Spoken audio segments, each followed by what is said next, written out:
রোজাদারের দোয়া আল্লাহ কবুল করে নেয়, ইফতারি সামনে রেখে দোয়া করলে আল্লাহ কবুল করে নেয়। What a blessing! এর চেয়ে বড় ব্লেসিং আর কি হতে পারে? সামনে রুয়াবজা, সামনে পানি, সামনে ড্রিঙ্কস, সামনে বিনো, সামনে ফ্রুটস। আজানের অপেক্ষায় আমরা বসে থাকি, খাই না। আল্লাহ ফেরেশতাদের জিজ্ঞেস করে এরা কারা? আচ্ছা, আল্লাহ যে ফেরেশতাদের জিজ্ঞেস করে আল্লাহ তো জানে না, না জানে?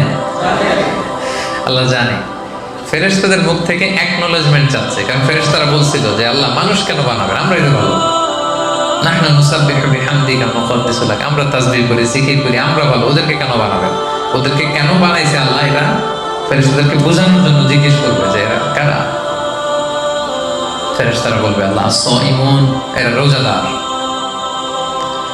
তো এদের সামনে কি? আল্লাহ এরা ইফতারি নিয়ে বসে আছে, খায় না কেন?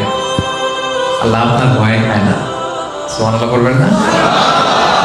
আল্লাহ আপনাকে ভয় করে তৃষ্ণায় গলা ফেটে যায়, খায় না। এক ঢোক পানি তারা নেয় না। আমাকে ভয় করে, তো আমাকে কি কখনো ওরা দেখেছে? আল্লাহ জিজ্ঞেস করবে। ফেরেশতারা কি বলে? না, আল্লাহ দেখে নাই। আমার জান্নাত দেখছে? না, জান্নাত দেখে নাই। জান্নাত দেখেছে? না। ওদের নবীকে দেখছে? না। আল্লাহ বলবে আমারে দেখে নাই, আমার জান্নাত দেখে নাই, আমার জাহান্নাম দেখে নাই, ওদের নবীকে দেখে নাই। এরপরেও কোরআন সুন্নাহর কথা শুনে বিশ্বাস করে আমি আল্লাহর ভয়ে তৃষ্ণার্ত অবস্থায় এভাবে বসে আছে, এখন ওরা যা চাইবে আমি সব দোয়া কবুল করে নেব। যা চাইবে আমি কবুল করে নেব, আমি ওদের সম্পূর্ণ